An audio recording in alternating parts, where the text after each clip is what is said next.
네, 오늘 로마서 8장이에요. 로마서 8장은 우리 기독교에서는 가장 중심이 되는 장이죠. 그래서 신앙이 좋으신 분들은 8장을 아예 통째로 외우시는 분들이 많이 있습니다. 여러분도 한번 시도해 보시기 바랍니다. 네, 성경을 외우는 건 참 좋은 일이에요. 8장 1절부터 이제 우리 30 몇 절까지 있는데, 이 8장은 그 전체 로마서 구조로 보면 지금 우리가 그걸 이해하기 위해서는 그 7장, 우리가 저번 시간에 했던 7장 마지막 2절, 그거를 제가 읽을게요. 거기 우리가 잘 아는 구절이 있었죠. 오라 나는 공고한 사람이로다. 이 사망의 몸에서 누가 나를 건져내랴. 우리 주 예수 그리스도를 말미암아 하나님께 감사하리로다. 그런즉 내 자신이 마음으로는 하나님의 법을, 육신으로는 죄의 법을 섬기노라. 지금 24절, 25절을 보면 우리가 저번 시간에 다루긴 다뤘는데, 이게 두 번 꺾이죠. 두 번 꺾인다는 건 뭐냐면 24절에 보면 이 사망의 몸에서 누가 나를 건져내랴 라는 말은 건져낼 존재가 없다라고 하는 뜻이에요. 기본적으로는. 그리고 이때 사망의 몸이라고 하는 말은 그 사망의 존재인 나를 이야기하는 것이 아니라 내 마음 안에 있는, 내 안에 있는 그 몸과 마음의 옛자의 찌꺼기들이다 라고 제가 말씀을 드렸어요. 그 옛자의 찌꺼기들로부터 그것들이 이 8장에도 뒤에 나오지만 사탄의 공격을 통해서 그 사탄의 사주를 받은 악한 영들, 우리 안에 그 염려와 두려움과 시기, 질투, 이런 모든 하나님을 대적하는 그러한 인간적인 모습으로, 인간적인 마음으로 보이지만 사실은 하나님의 일을 대적하는 그런 악한 영들을 통해서 우리를 공격하는데, 우리는 거기 늘 쓰러진다, 이런 이야기예요. 늘 쓰러진다. 그래서 그걸 지금 바울의 고백은 그리스도인이 되기 전 사람이 아니라 그리스도인이 되고 하나님의 십자가의 길을 가기로 결정한 사람이 겪을 수밖에 없는 자기 자신의 그 존재에 대한 그 자각, 그것으로부터 오는 갈등과 고통에 대한 이야기예요.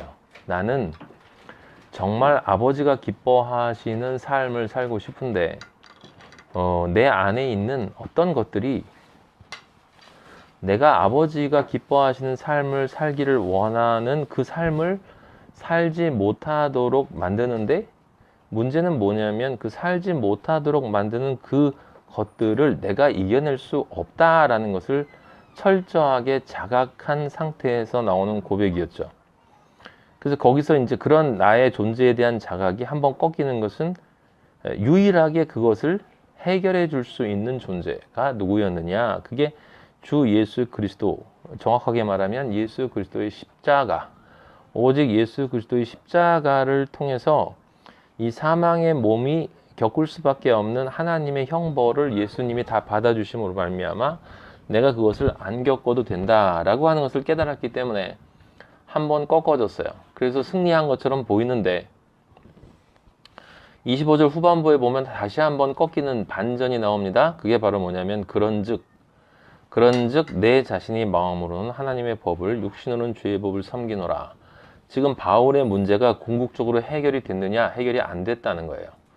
해결이 안 됐다는, 지속형이라는 것입니다. 그건 무슨 뜻이냐면 지금 25절 전반부에 나와 있는 예수 그리스도의 십자가로 말미암아 하나님께 감사한다라는 이야기는 내 존재를 생각해 볼 때는 내가 구원받을 수 없는 존재라는 것을 철저하게 깨달았는데, 십자가가 있기 때문에 나는 구원을 받았구나, 다행이다, 진짜 다행이다, 그걸 깨달은 말이고, 그런데 중요한 건 구원을 받은 것은 믿음으로 구원을 받은 것이고, 이제 그 구원을 실제 삶으로 이루어내는 십자가의 길을 가야 되는데, 그 십자가의 길에서는 내가 성령의 인도하심에 따라서 나의 구원을 이루어내야 하기 때문에, 근데 그 이루어내는 앞으로의 모든 과정에 이 두 가지가 함께 간다라는 것을 바울이 알고 이야기를 하는 것이죠. 그래서 두 번 꺾이는 반전이 일어나는 이것을 보면 이 끝에 가면 결국은 이게 같이 가는 거 아니냐라고 생각을 하고, 거기서 또다시 절망이 나올 수 있을 것 같은 그런 상황에서 8장 1절이 나온 거예요. 8장 1절. 그러니까 이 절대적 확신은 결코 변하지 않는다. 여러분과 제가 그리스도인이 맞다면 예수 안에서 있는 자에게, 그게 지금 예수 안에라는 단어가 있죠. 예수 안에, 밖이 아니라 예수 안에. 근데 예수 안에라는 말은 우리가 단어적으로는 이해하고 있는데 예수 안에 있다는 게 정확히 뭐냐? 예수 안에 있다는 게 정확히 뭡니까? 그것은 성령이 내 안에 있다는 거예요. 네. 그러니까 사실은 좀 다른 이야기처럼 들리지만 실제로는 그 말이에요. 예수 안에 있다라는 것은 뭐냐면 예수 그리스도의 십자가의 그 진리에 의해서 내 삶이 온전히 통제되어진다라는 것을 뜻하고, 그것은 오직 내 안에 성령이 들어와 있을 때에만 가능하다. 그래서 그런 존재에게는 결코 정죄함이 없다는 건 지금 8장 1절의 이 상태는 뭐예요? 믿음의 구원의 3단계가 끝난 거죠. 창조의 3단계가 끝난 거예요. 그리고 앞으로 3단계를 더 지나가야 돼. 실제 삶을 통해서, 믿음을 자기의 삶을 통해서 이루어내야 되는 또 3단계가 있는데, 창조의 4번째, 5번째, 6번째, 정확하게 말하면 지금 4번째 단계까지는 와 있으니까 5번째, 자기를 부정하고 자기를 부인하고 자기가 점점 이 옛자의 찌꺼기들을 점점 자각하면서 그것들을 그리스도의 성령에 의해서 계속 소멸시켜 나가는 그러한 과정이 있고, 마지막에 결국은 자기를 완전히 부정하는 십자가의 오른쪽 죄인의 단계까지 가야 한다. 그 6번째 단계다라고 제가 말씀을 드렸고, 그 단계까지 가는 사람인데, 그 단계까지 가는 그 모든 길에서 7장 25절에서 뭘 확인한 거냐면, 그렇게 계속 가는 과정에 내가 마음으로는 하나님의 법을 섬기는데 육신으로는 죄의 법을 섬기는구나 라고 하는 것을, 그걸 깨닫고 있는데, 그걸 깨닫고 있기 때문에 계속 그 길을 가는 그 과정에서 틀림없이 내가 이 그리스도인이 맞는가? 정말 내가 아버지 아들이라고 부를 수 있는 자격이 되는가? 라고 하는, 정말 그리스도인만이 느낄 수밖에 없는 자기 자신에 대한 이제 자각에서 나오는 고통이 있다 이 말이에요.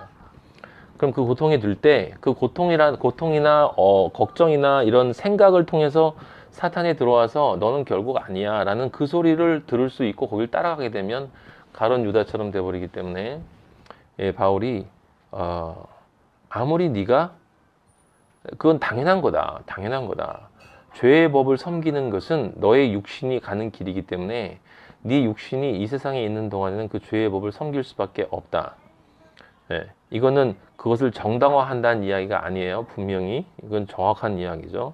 육신으로 죄의 법을 섬기는 것이 당연하기 때문에 죄를 짓는 것이 당연하다는 말이 아니라, 원래 네가 그런 놈이다 라고 하는 거예요. 모비보셋처럼 너는 죽은 개만도 못한 놈이기 때문에 실제 먼지로 만든 놈이고, 먼지로 만들어진 그 죄덩어리 속에서는 죄가 나올 수밖에 없다. 나의 성령이 들어가서 너를 지금 변화시키고 있지만 네 마음이 온전히 변화된 것은 아니기 때문에, 그렇다면 이미 예수 그리스도가 된 것이겠죠. 그렇게 되지 않았기 때문에 네 마음 속에 남아있는 아직 세상의 영역, 그 세상의 영역이 계속 섬길 수밖에 없다. 그때마다 너는 너 자신에게, 네가 그리스도인이 정말 맞다면 너는 분명히 죄에 대한 자각으로 나오는 엄청난 고통을 느낄 것이고, 그것으로 인해서 너 자신에 대한 실망감이 커져서 절망할 때가 있을지도 모를 텐데, 그건 당연한 거다. 저도 그랬으니까. 그때 아버지가 거기서 쓰러져 있지 말고, 완전히 침몰되지 말고 다시 일어서라 라고 하는 말씀을 해주시기 위해서 지금 8장 1절과 그 2절의 말씀을 주신 것이죠. 그죠? 그러니까 그런 상황이 있다 하더라도 너의 구원은 절대로 물려줄 수 없는 것이기 때문에 완전히 해방된 상태니까. 근데 무엇 때문에 그러냐? 2절 보시면 생명의 성령의 법과 죄와 사망의 법이 있죠. 그 생명의 성령의 법이라는 것은 무엇을 뜻하는 것입니까? 너의 생명을 온전하게 보장하는 성령의 법이라는 뜻이죠. 너의 생명을 온전하게 보장하는 성령의 법이에요. 생명의 성령의 법이라고 해서 생명의 성령의 법이 한 법이 아니라 생명을 주는 성령의 법이라는 뜻이란 말이에요. 아시겠어요? 생명의 성령의 법이라는 것을 정확히 아세요. 성령의 법이에요. 성령의 법. 그리고 죄와 사망의 법이 대척점에 있는 것이고, 그래서 생명과 죄와 사망이 대척점에 있는데, 그 뒤에 있는 법은 죽음으로 가는, 멸망으로 가는 법이고 앞에 것은 생명으로 가는데 그 생명을 주는 유일한 법이 뭐냐? 성령의 법이다. 이 성령의 법이라는 것을 로마서 앞부분에서 뭐라고 그랬어요? 아버지가? 믿음의 법이라고 그랬어요. 그죠? 믿음의 법이라는 단어가 명시적으로 나와 있었어요. 그 믿음의 법이 곧 성령의 법이야.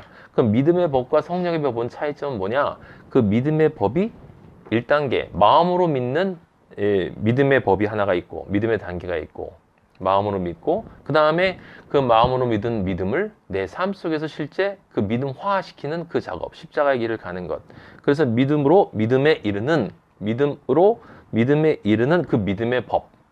그 믿음의 법인데, 첫 번째 마음으로 믿는 그 믿음이 아니고 두 번째 그 믿음을 가지고 이제 실제 내가 삶 속에서 그 믿음을 온전히 이루어내기 위해서는 무엇이 있어야 돼요? 성령의 법이 있어야 돼요. 성령의 법이. 그래서 지금 8장은, 로마서 8장은 성경의 그 어떤 곳보다도 복음의 비밀을 정확히 설명해 주는 장이에요. 로마서 8장은. 정확히 이거 8장을 이해하면 더 이상 의심할 수가 없어요. 오늘날 우리가 살고 있는 이 대한민국 땅에서도 그렇고 많은 곳에서 교회에서 이 복음에 대해서 잘못 이해되어지고 있는 많은 것들이 여기는 명시적으로 정확하게 찔러서 얘기하고 있기 때문에 변명할 수가 없는 거예요. 우리가 기억해야 될 것은 왜 우리 아버지가 우리를 창조했느냐? 창조의 목적이 뭐냐? 창조의 목적은 뭐죠? 창조예요. 창조. 창조인데 무엇으로 창조하는 거예요? 하나님의 아들로 창조하는 것. 하나님의 아들로 창조하는 것. 그래서 예수님을 왜 믿느냐? 이걸 여러분들이 절대로 흔들리면 안 되는 거죠. 14절 보세요. 14절 보시면 무릇 하나님의 영으로 인도함을 받는 사람은 곧 하나님의 아들이라 라고 나와 있잖아요. 그래서 이 땅에서 우리가 사는 동안에 하나님의 아들로 사는 사람만 이 땅을 떠나면 하나님 아버지의 나라에 가면 하나님의 아들이 진짜가 되는 거예요. 그리고 그 밑에 15절에도 나와 있죠. 양자의 영을 받았다. 그래서 우리가 아빠, 아버지라고 부르짖느니라. 여기 중요한 단어가 뭐냐면 부르짖는다는 단어예요, 여러분. 부르짖는다. 저는 이 단어가 요 며칠 사이에 확 꽂혔는데 영어로 보면 cry. 왜? 우리 요엘이가 저를 보고 부르짖었거든요. 네, 부르짖었어요. 아빠 울면서 설명을 좀 해봐. 무슨 일이야? 왜? 뭐야 임마? 아무것도 없어요. 아빠 밖에 없어. 그게 아들의 증거예요. 여러분들, 우리가 아버지가 볼 때 우리가 뭐 대단한 걸 할 거를 아버지가 할 거라 기대하실 거라고 생각하면 그거는 아직 복음의 비밀을 잘 모르시는 거예요. 우리가 궁극적으로 가야 될 그 지점은 저희 아들이 저한테 불렀던 그것. 그러니까 모든 안에 있는 것을 그냥 다 솔직하게 끄집어내서 아빠라고 부르는 그 외쳐 부르는 부르짖는, 울면서 부르짖는, 애통해야 하는 그 부르짖음으로 아빠 부르는 그 소리를 우리 아빠한테 들릴 때 아빠가 그래 아들아 그러는 거예요. 그게 어린아이와 같이 되지 아니하면 결코 천국에 들어갈 수 없다라고 하는 말의 뜻이에요. 근데 우리는 이렇게 아빠라고 울면서 부르지 않아요. 왜냐면 그러기엔 너무 똑똑해. 너무 많이 공부했고 너무 경험을 많이 했어요. 그래서 우리 마음속에는 이 세상의 윤리나 세상의 규칙이나 세상적 사고관이나 가치관이나 이런 것들이 너무나 많이 들어있기 때문에 그런 것들을 다 빼버리고 아빠라고 부르지는 못해요. 우리 요엘이도 나중에 크면 그렇게 못하겠지만 지금은 그렇게 해요. 제가 요엘이를 보면서 아, 저거구나. 아버지가 나에게 원하시는 것이 저것이구나. 내가 얼마나 아버지 앞에 가식적인 존재로 나아갔었던가 라고 하는 것을 처절하게 깨달았습니다. 제가 뭐 좋게 보일 게 뭐 있어요? 제가 늘 여러분들한테 얘기하지만 우리 아버지 앞에는 우리가 이게 사람들끼리 이렇게 만나면 이렇게 옷도 입고 예의도 지키고 이렇게 폼도 재고 이렇게 다니지만 우리는 그냥 아무것도 아니에요. 그냥 흙덩어리에 아버지의 영이 빠져버리면 그냥 아무것도 아닌 nothing이라는 말이죠. 근데 그게 깨달아지는 게 진짜 어려워요. 진짜 어려워. 왜 어려운지 아세요? 그거 깨달아지면 천국 가는 거야. 그거 깨달아지면 이 땅 떠나는 거야. 그게 그리스도인이 진짜 그리스도인이 되어지는 모습의 본질이 거기에 있기 때문에 성령을 받은 사람이라면 여기 지금 왜 이 8장이 중요하냐면 여러분 성령에 대한 장인데 이게 성령에 대한 성령의 법에 대한 장이잖아요. 그러니까 성령이라는 단어가 제일 중요한 단어라고 여기 지금 8장에는